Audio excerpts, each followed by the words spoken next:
오늘 수요일 새벽 가운데 주시는 말씀은 부활을 알면 인생이 달라진다는 것입니다.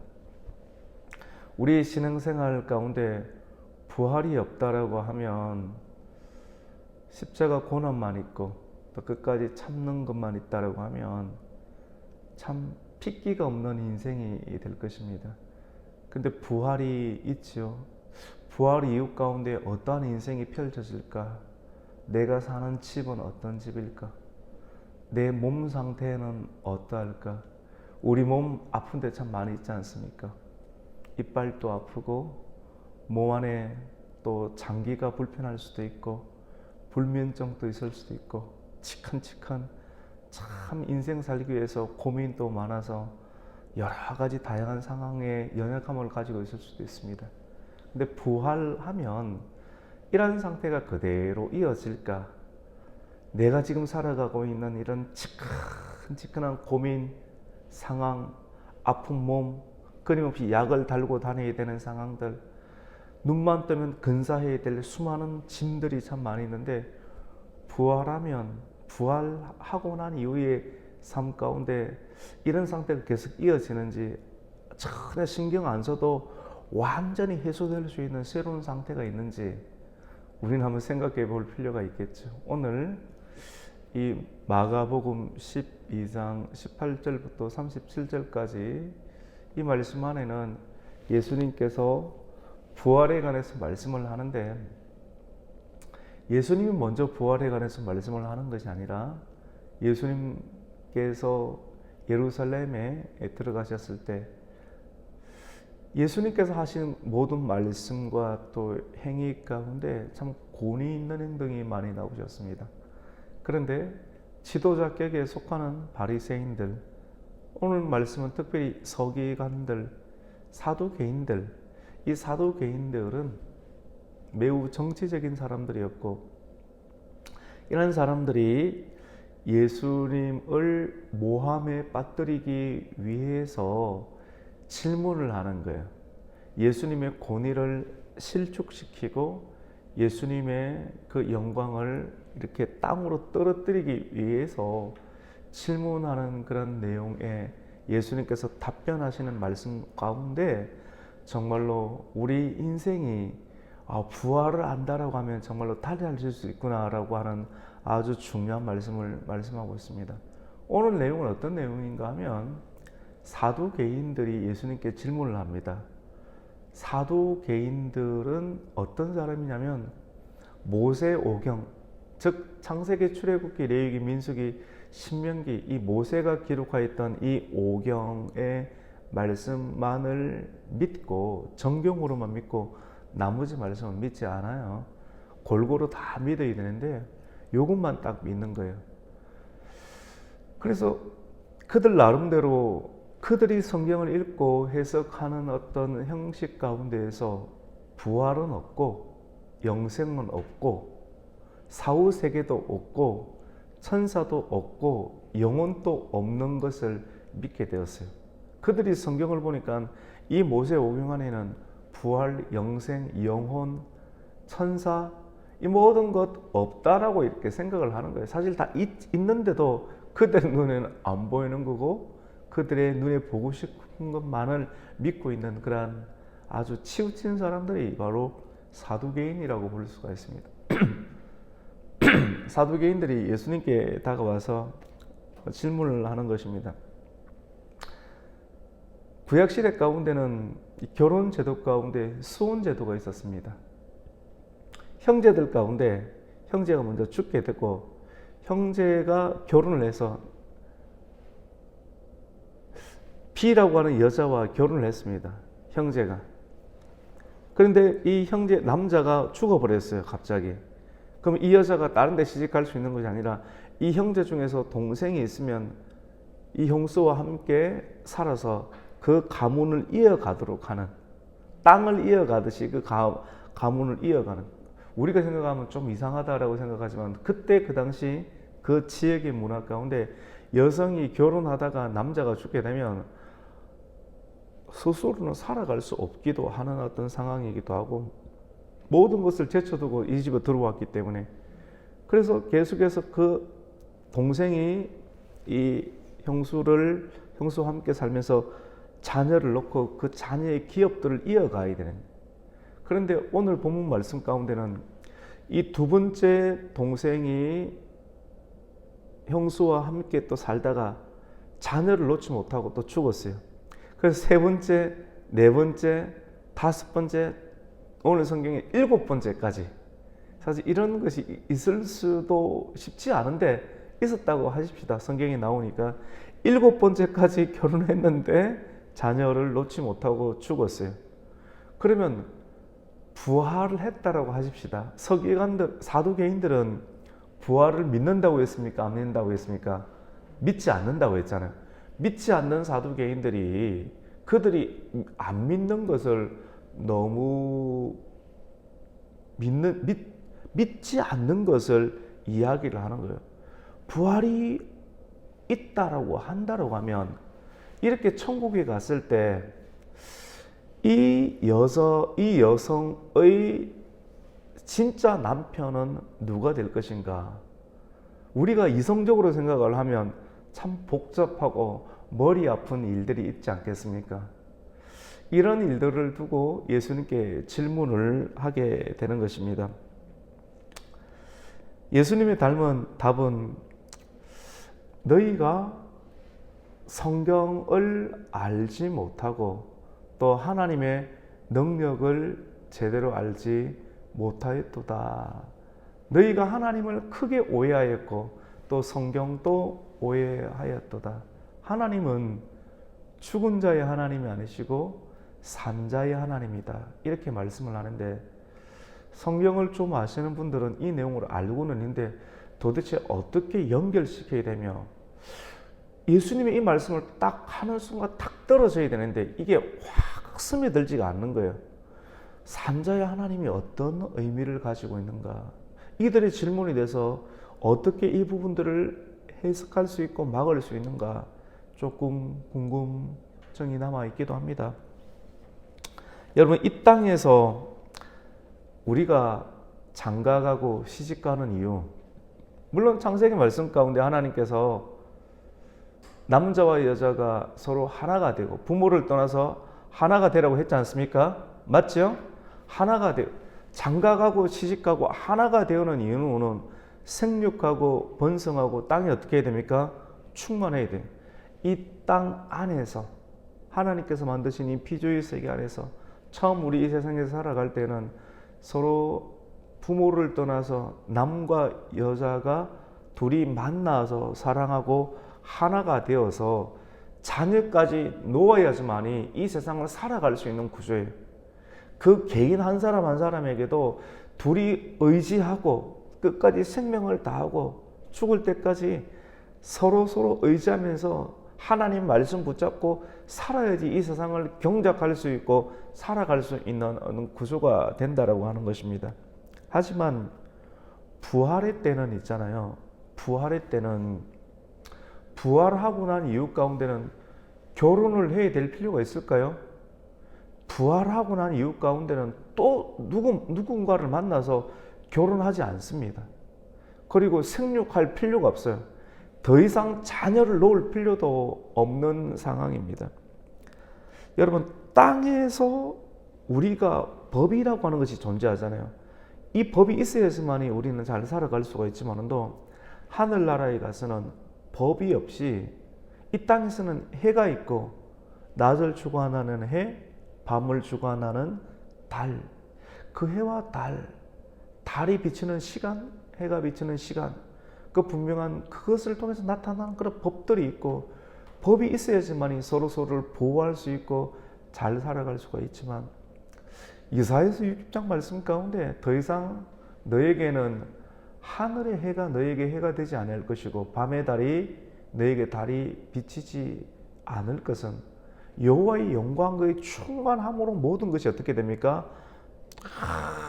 미치게 될 수 있는 이 세상의 법이 더 이상 통용될 필요가 없는 사도 바울이 믿음과 소망과 사랑 이것은 항상 있을지인데 그 중에 제일이 무엇입니까?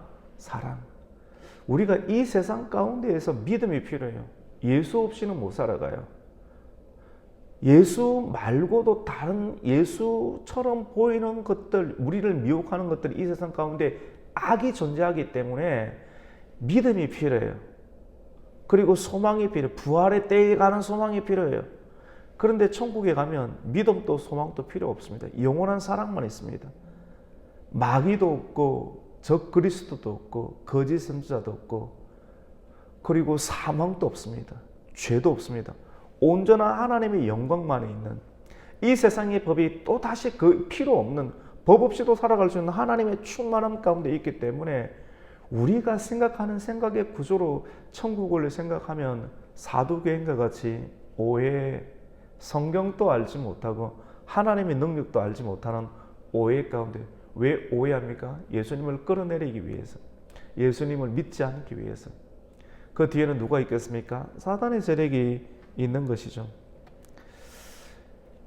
그들은 모세 오경을 믿는다고 했는데 특별히 신명기 25장 5절에서 10절 말씀 가운데 보면 이런 내용이 있습니다. 이 모세 오경이 부활과 모순이 된다라고 그들은 생각을 하는 거예요. 율법이잖아요. 율법과 부활, 율법과 부활이 충돌했을 때 모순이 생기니까 안 된다라고 하는 겁니다. 어떤 내용이냐면 형이 아들이 없이 죽으면 동생이 형수를 취하여서 계속해서 대를 잇게 하는, 이것이 하나님께서 모세를 통해서 이스라엘 백성들에게 주셨던 무엇입니까? 율법이잖아요. 수혼 제도지 않습니까? 그런데 여러분, 율법에 의하면 한 여인이 여러 명의 남자와 결혼할 수 있다는 것이 또 전제되잖아요. 맞죠? 이것이 이 상황을 우리 두고 본다라고 하면 한 여인이 여러 명의 남자와 수혼 제도 안에서는 결혼할 수 있다. 그런데 부활이 있다라고 하면 이 여인은 누구의 아내가 되는가라고 하는 문제가 생깁니까? 안 생깁니까? 생기게 되지 않습니까? 이러한 문제를 해결하기 위해서 뭐가 없으면 되겠습니까? 부활이 없으면 되겠다. 부활이 때가 되었을 때 여자는 한 명인데 남자는 7명이니까 다 살았으니까 도대체 누구 집에 들어가 살아야 되고 이 여자의 소속은 누구이고 이 나머지 6명은 어떻게 되는가? 이런 불합리한 구조를 없애기 위해서 부활은 있으면 안 된다라고 믿었던 사람이 누구라고 하는 겁니까? 사두개인들이라는. 부활과 율법이 충돌했을 때 하나님의 그 완성된 복음, 부활을 믿지 아니하고 뭐를 믿는 겁니까? 율법을 택하는 사람. 굉장히 논리도 부족하고 또 하나님의 지혜도 온전히 알지 못하였던 것이죠. 예수님께서는 사두개인들을 향해서 성경을 제대로 알고 부활을 제대로 알았다라고 하면 참 그들은 현세와 같은 모습으로 살 것이다. 여러분, 부활하면 있잖아요. 여러분이 지금처럼 아픈 상태가 아닙니다. 육신이 병든 상태가 아니고 또 늙은 상태도 아니고요. 그럼 뭡니까? 20대? 정말 어린아이 같은 수준으로 질문을 하는 거죠. 20대가 좋습니까? 그럼 20대보다 더 좋은 거는 10대겠네요. 10대보다 더 좋은 거는 1살이겠네요. 이런 식으로 우리 생각할 수가 없지 않습니까? 부활 이후에는 예수님께서 말씀합니다. 시집 가는 일도 없고 장가 가는 일도 없다. 그리고 천사와 같은 상태가 될 것이다 라고 예수님은 말씀합니다. 산자의 하나님, 그러면서 출애굽기 3장 6절에 하나님께서 모세를 만나주시는 장면의 예를 들게 됩니다. 떨기나무 가운데 나타나셔서 불로서 임재하신 하나님 자기 자신을 소개하는데 모세보다 아브라함은 더 위에 있잖아요. 맞죠?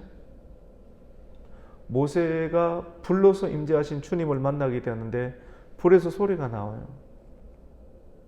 당신은 누구십니까? 나는 여호와다. 스스로 있는 자다. 나는 아브라함의 하나님이요, 나는 이삭의 하나님이요, 나는 누굽니까? 야곱의 하나님이다. 여러분, 하나님은 살아계십니까? 아니면 죽으셨습니까? 살아계신 하나님이신 믿으시기를 바랍니다. 머리가 좋은 철학자들 가운데서는 하나님은 죽었다, 신은 죽었다라고 합니다. 여러분, 똑똑한 사람이라고 다 그대로 믿고 따라가면 안 됩니다. 하나님은 죽지 않았습니다. 살아계신 하나님. 예수님도 산돌이 되시는 예수님, 살아있는 돌. 리빙스톤, 살아있는 예수님. 산자의 하나님이다. 그러면 아브라함은 죽었는데 지금 모세가 살아있으니까 모세보다 고조 할아버지가 누구예요? 바로 아브라함인데, 모세는 지금 살아있고 아브라함은 죽었는데, 그런데 하나님이 속하는 거예요. 누구 아브라함이 하나님이다. 나는 충만의 하나님이다. 충만과 함께 하겠다는 것 아니겠습니까? 예를 들어서 함께 하고 있다는 것 아니겠어요? 함께 하고 있으니까 배터리가 연결되어 있는 것처럼 계속 살아있다는 것 아니겠어요? 소속되어 있는 것 아니겠어요? 아브라함이 우리가 보기엔 죽었지만도 나는 아브라함과 함께 하고 있다. 아브라함을 살리고 있다. 산자의 하나님이다. 그의 조상, 그의 아들까지도, 이삭까지도, 그리고 야곱까지도 함께하고 있다라고 또 모세에게 말씀을 하고 있습니다. 여러분, 부활 이후에는 몸의 변화가 있습니다. 고린도전서 15장에도 있고, 예수님께서 부활의 첫 열매가 되시는 분이시잖아요. 초실절의 열매로 오시는 하나님, 부활의 첫 열매가 되시는 하나님. 그 예수님이 부활하셨을 때도 몸이 이전의 상태가 아니었습니다. 순간 이동하셨죠. 그리고 예수님을 알아보지 못하셨어요. 변화하신 예수님의 모습을 알아보지 못했습니다.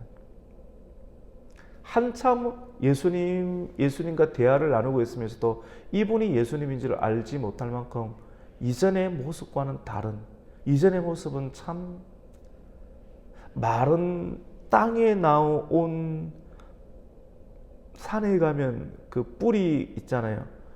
소나무 뿌리가 바깥으로 나와 있는 뿌리 보면 참 볼품이 없지 않습니까?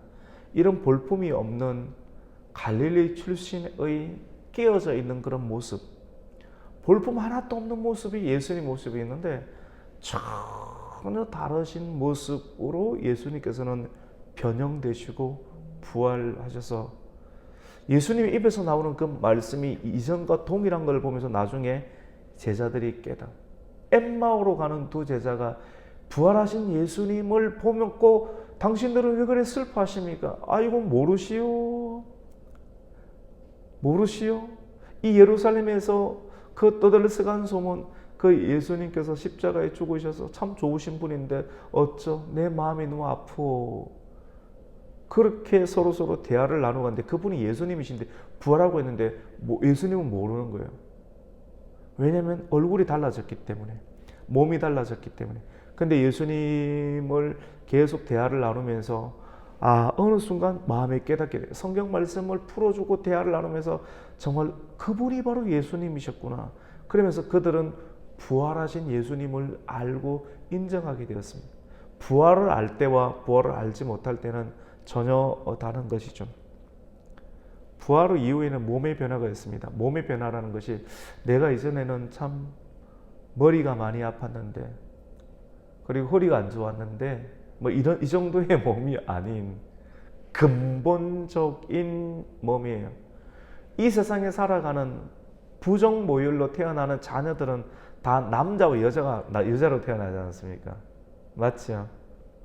그런데 부활한 이유 가운데는 예수님 말씀하셨어요. 시집갈 필요도 없고 장가갈 필요도 없고. 이 땅에서는 시집 가야 되고 장가 안 가면 참 살기 힘듭니다. 하나님께서 사도 바울처럼 독신의 은사를 주는 사람은 그 하나님의 사명이 있기 때문에 살아갈 수 있지만, 대부분의 사람은 같이 안 살면 너무너무 힘든 구조예요. 그리고 생육해야지 살아갈 수 있는 거. 요즘은 자녀도 안 놓지 않습니까? 도대체 어떻게 살아가는 시대가 되겠습니까? 쉽지 않은 시대죠. 남자와 여자가 하나가 되어 하나가 결혼도 하고 자녀도 놓고 생육하고 자녀 낳을 때 얼마나 고난이 있습니까? 자녀 키울 때 얼마나 고난이 있습니까? 어릴 적에만 자녀 놓을 때 고난이 있나요? 학교 보낼 때 너무 힘들죠. 계속 밀어줘야 되죠. 그리고 결혼해도 신경 써야 되죠. 그 자녀가 손주를 놓아도 신경 써야 되죠. 이 땅에서는 여러분 사는 게 어떤 의미에서는 서글픕니다. 참 힘들어요. 살아있는 게 슬픔이요 고난입니다. 모세가 기록한 것처럼 너는 뭐하고 살았는가? 내 인생은 수고롭고 슬픈 것이 그것이 인생의 자랑이다라고 말하지 않습니까? 사는 것이 고통입니다. 그런데 부활하고 나면 산자의 하나님이다. 사는 것이 진정한 기쁨이 되는 내 에너지를 뺄 때도 없고 소비진할 때도 없는 가장 완전한 상황으로 변화를 시켜 주시는 것입니다.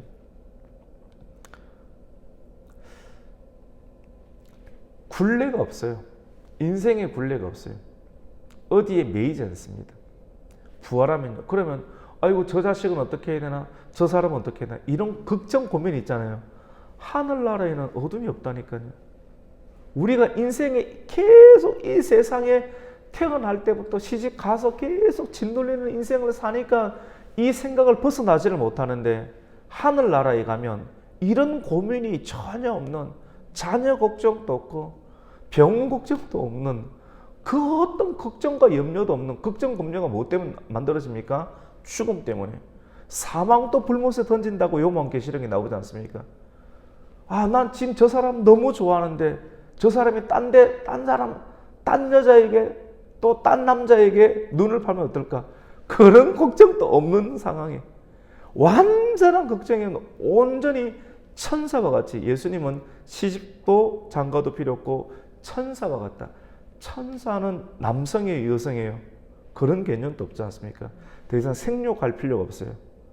이 땅에서 충분히 생육하고 생육한 그 상황을 가지고 하나님께서 부활을 시켜주셔서 어릴 적에 죽었든지 늙어서 죽었는데 가장 완전한 채로 부활을 시켜줘서 거기서부터 영원토록 살아가는 하나님의 세계, 하나님만 있고 나머지는 모두 신부가 되는 어린 양의 호린 장치, 곤태나 짜증이 없는, 걱정이 없는, 얼마나 곤태가 많아요. 먹고 살만한데 곤태가 따가요. 사람이 참 이게 신경이라는 것이, 정신이라는 것이 참 힘들거든요. 곤태가 와요. 돈은 있고 어느 정도 살았는데 곤태가 와요. 돈이 없으면 죽을 똥살똥 이렇게 일을 해야 되고 그렇게 버텼는데 그렇게 살았고 또 살만하니까 곤태가 오고 짜증이 있고 또 걱정이 있는데, 우리가 예수를 믿고 소망 가운데 살아가게 되고 결국 부활하게 되면 이런 것들이 전혀 없게 되는 것입니다. 오직 산자만 있습니다. 마지막으로 이 말씀 한번 드려볼까요? 하나님은 죽은 자의 하나님이 아니시고 어떤 자의 하나님입니까? 산자의 하나님이죠. 어느 유명한 신학자가 이런 말을 했습니다. 하나님께서 말씀하신, 예수님께서 말씀하신 아브라함의 하나님, 그리고 이삭의 하나님, 야곱의 하나님. 사람은 여러분 한계가 있잖아요. 혼자서 여러 사람들을 다 대할 수 없지 않습니까? 아이고, 목사님 변화하셨네요. 사람이 조금 있을 때는 집중하시더니 많아지니까 나한테 눈길도 안 주네요. 이런 섭섭함이 사람들은 예를 들어서 생길 수가 있지 않습니까? 사람들은 또 사업하고 잘 되다 보면 어떻게 됩니까? 사람을 잊지 않습니까? 잊잖아요. 과거에 서로 좋았던 관계에 있는 사람들 잊을 수밖에 없는 구조잖아요. 하나님께서 아브라함을 친구로 부르셨어요. 살아있을 때 아브라함이 힘이 있고 좋으니까 아브라함 불러서 친구로 세웠어요. 시간 지나니까 아브라함이 늙고 약하고 없어지니까 그냥 버리고 폐기 처분하고 그냥 잊혀버리는 하나님이 아닌, 아브라함이 죽은 이유 가운데도 아브라함을 다시 어떻게 합니까? 부르시고 또 친구로 부르시고 여전히 함께 살아가고 계신 하나님. 그의 아들 이삭까지도 살아있을 때 친구로 부르는 것뿐만 아니라 죽었어도 다시 살리셔서 친구로 부르시고 함께 계속 교제하고 계시는 하나님. 그의 손주 누구예요? 야곱까지도 살아있을 땐 네가 지금 젊고 힘이 있으니까 너는 내 편, 늙으면 너는 나 몰라, 이것이 아닌, 늙어도 같이 교제하시고 더 깊게 교제하시고, 그리고 죽었어도 다시 살리셔서 끝까지 친구로 교제하고 영원토록 그때 그 모습 그대로 예수님께서 그렇게 하셨던 것처럼 동일한, 이것이 산자의 하나님이라는 것입니다. 여러분 되게 와닿지 않습니까? 우리 사람들의 불안은 나에게 잘해주는 저 사람이 내가 힘이 없고 내가 얼굴이 못나지고 물질이 없으면 나를 외면하겠지, 이런 불안이 있어요, 또 사람들 안에는. 그래서 어떻게 하든지 힘있고 젊고 건강하게 보이려고 애를 씁니다. 속은 골맞는데 힘과 돈과 에너지를 거기 쓰는 거예요. 외모에 쓰는 거예요. 하나님을 오해했던, 예수님을 오해했던, 성경을 오해했던 사도개인처럼 인생을 살아가는 구조란 말이에요. 얼마나 안타깝습니까? 너희가 성경을 알지 못하는도다, 하나님의 능력을 알지 못하는도다. 여러분, 부활을 알면 우리의 인생이 달라집니다. 사람들은 그렇게 나를 대할 수 있고 또 사람들이 대하는 것처럼 나도 사람들을 대할 수 있겠지만도 그렇게 살면 참 안타까운 인생이지 않겠습니까? 오늘 이 말씀을 통해서 하나님은 산자의 하나님이시다.